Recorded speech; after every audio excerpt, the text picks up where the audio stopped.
Hello, everybody. I am Keaton of Kinetic Catholic Ministries, back with another video. I hope that you guys are having a great Tuesday so far as we begin to wind down the month of October. Now, I want to talk to you guys a little bit about Halloween because there's a lot of misconceptions and confusion surrounding Halloween about whether or not Catholics should celebrate it. Now, some Catholics choose not to, and they are more than within their right to choose not to. Like, they are completely justified in saying, hey, I associate some bad things with it. I don't want to celebrate Halloween. That's perfectly okay. I'm not going to sit here and say, hey, you should or you shouldn't celebrate it, because that's not right for me to do, right? If the Catholic family chooses not to, then they choose not to, and that's perfectly okay. What I can say is within the Catholic Church, Halloween, it's not off limits to celebrate.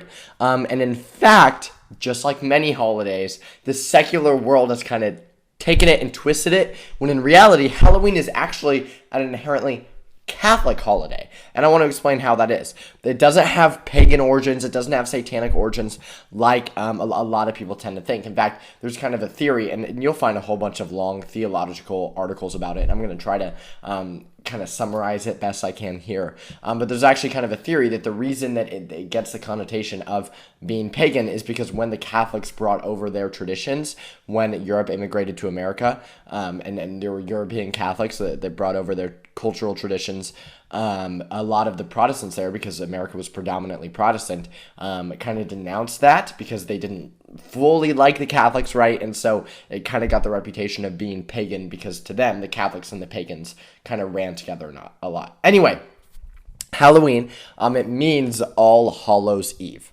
right? That's the word for Halloween. I'm sure that we've heard that before. All Hallows Eve. What that hollow actually means, it means holy. Because the day after Halloween is All Saints' Day, right? We celebrate All Saints' Day on November 1st. And that's been there. It's not like, oh, Halloween's October 31st, so the Catholic Church had to add their version of Halloween, which is All Saints' Day. That's not how it worked. In fact, All Saints' Day used to be celebrated specifically in Rome on May 13th.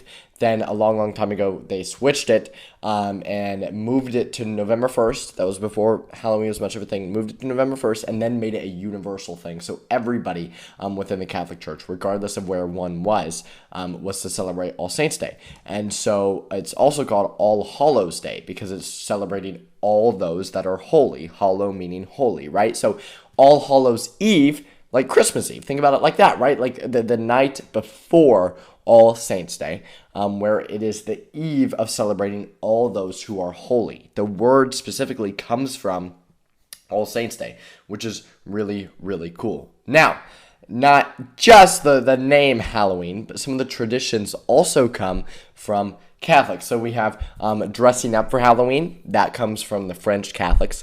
Carving pumpkins actually comes from the Irish, and they initially carved turnips, which is pretty interesting how it got changed. And then you have the English.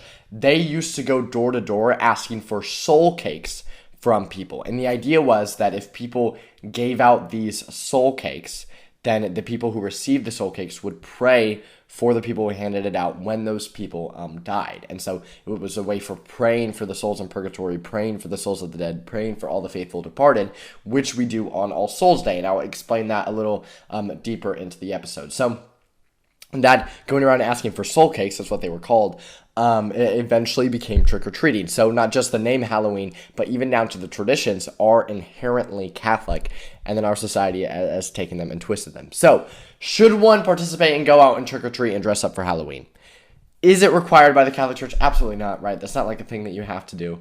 It's something that I've done since I was little, right? I personally enjoy Halloween. I think that it's perfectly okay to do. That's my subjective opinion, and there are Catholics out there who think that it's not okay. The Catholic Church specifically thinks that Halloween is okay to celebrate. Now, it's important to note a lot of the stuff that go with Halloween, like witchcraft and stuff like that. The Catholic Church, obviously, I can say definitively, does not support witchcraft or paganism in any sense of the word.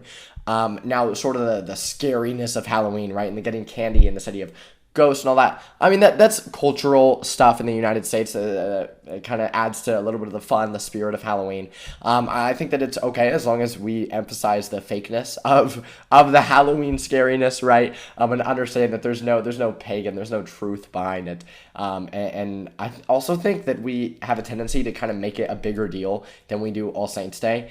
And we've fallen into the habit of that just because the entire world around us cares about Halloween and doesn't care about All Saints Day. So we kind of fall into that habit too. I think that we need to be careful to sort of catch ourselves.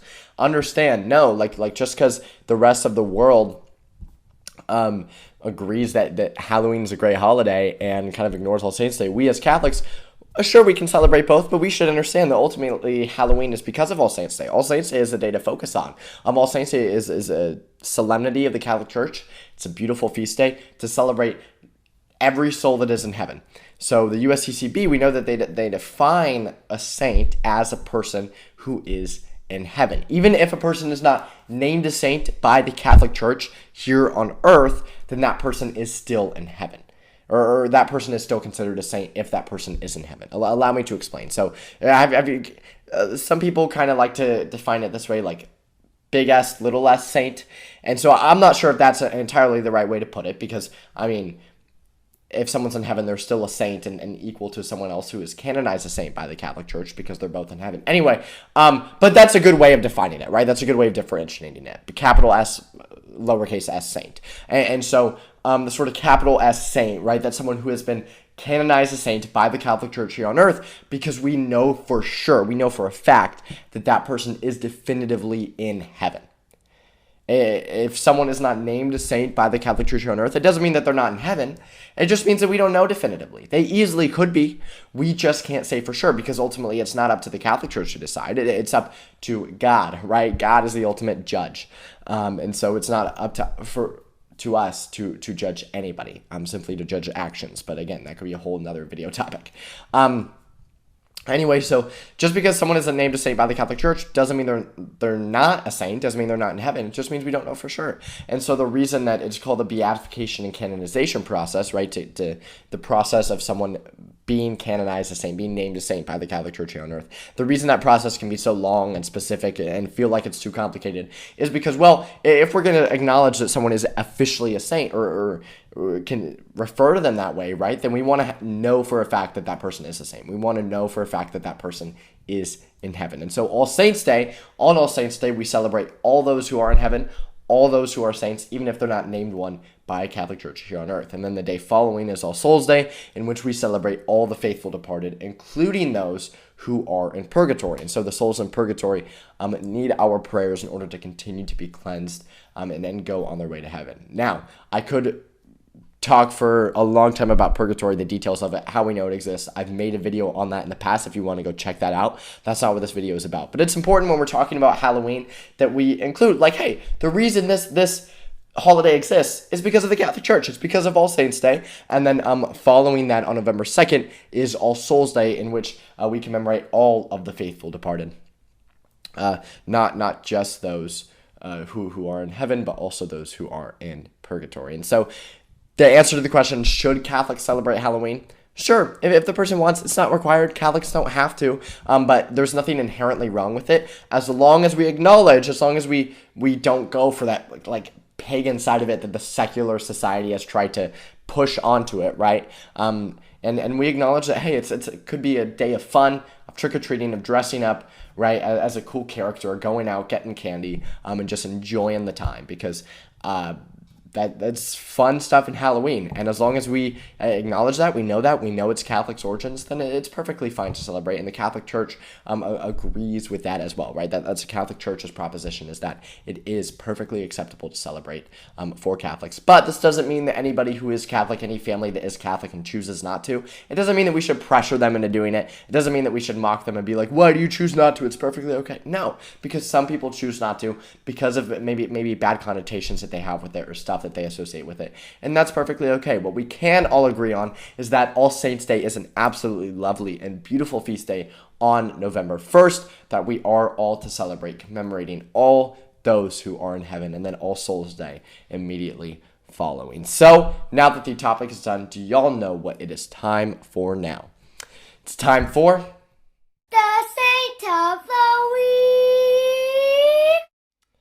And today's saint of the week is St. Wolfgang of Regensburg. Now, St. Wolfgang of Regensburg is a 10th century saint. That's a pretty interesting name and was born in Germany. Now, his feast day is actually Halloween Day, which is pretty wild. And it doesn't have anything to do with his name. Like, his name, you would think Wolfgang, like Wolfgang of Regensburg, Halloween, werewolf. No, like, it's not. But, it does get confused that that's the case. Anyway, if you want to talk about someone who was a holy man in every sense of the word, St. Wolfgang of Regensburg is someone who is great to look at for that. He entered the Benedictine Abbey immediately after his bishop had died, and he entered with a feeling of true devoutness in his Catholicism. He was devoutly Catholic from the moment. We're not entirely sure if he ever converted, but if he did, then it's not documented. From what we know about him, we know that he was always very, very Catholic and into his faith. Now, St. Wolfgang of Regensburg later was appointed bishop, and after he was appointed bishop, he decided that he still wanted to dedicate a lot to the poor and therefore continue to wear a monk's habit after being ordained bishop. So despite being ordained bishop, he didn't change how he looked. He didn't change his outside appearance. After he was ordained bishop, he immediately started for reform, not bad reform in any sense of the word, but reform of the clergy, of some of the clergy's actions, and then also initiating a deep prayer life into everybody who was in the abbey with him as well. He eventually at one point tried to desire to go off for a life of solitude and go on his own to prayer because he kind of wanted to see what that was like. But his responsibilities as bishop eventually drew him back. And in 994, he became ill on a journey and eventually died and was canonized in 1052. And so St. Wolfgang of Regensburg, when we're talking about Halloween, and the reason that I chose him for this week's saint is because, one, yes, his feast day is on Halloween Day, despite him not directly being the patron saint of Halloween or anything, which there isn't one. However, it's important that when we're talking about keeping something that the secular world has kind of changed and keeping it Catholic and understanding its Catholic origins, understanding how much Catholicism has put into our secular world. St. Wolfgang of Regensburg, someone who was consistently doing so, consistently trying to bring Catholicism into everything that he did, including into the outside world, including into the abbey, including into his solitude of living a life of prayer. He is someone who is absolutely important to look at for this Halloween season and for our day-to-day lives. St. Wolfgang of Regensburg, pray for us. So before you guys click off this video, I'm not just a YouTuber making YouTube videos, I'm also a Catholic speaker. So if you want to book me to come speak to your church, school, men's group, women's group, youth group, I would absolutely love to. Please reach out to us on any of our social medias. The link to all three of those will be in the description down below. Or email us directly at kineticcatholicministries@gmail.com, or go to our website and click the Contact Us page, and that way you'll be able to reach out to me also and try to coordinate details for a speaking engagement, which would be absolutely lovely. Please go check out the website in general, kineticcattholic.com. It's a new website, so there's so many awesome things that you can do on there, and our very own Kinetic shop is up there. We're really proud of some of the stuff we have on there, so please go and check that out. Please comment any saint or topic suggestions that you might have for future videos. Please click the red subscribe button down below and the bell next to it. That way you get notified when I come out with a new video. And if you are already subscribed, please share this channel and video with your friends and family. Make sure that they know about Kinetic Catholic Ministries and what we are doing here. So again, thank you all so much for watching. I hope that you guys have a great rest of your week, a great rest of your October, and a great Halloween this upcoming Monday. This was Keaton of Kinetic Catholic Ministries. I will see you all next week, and hi, Brielle.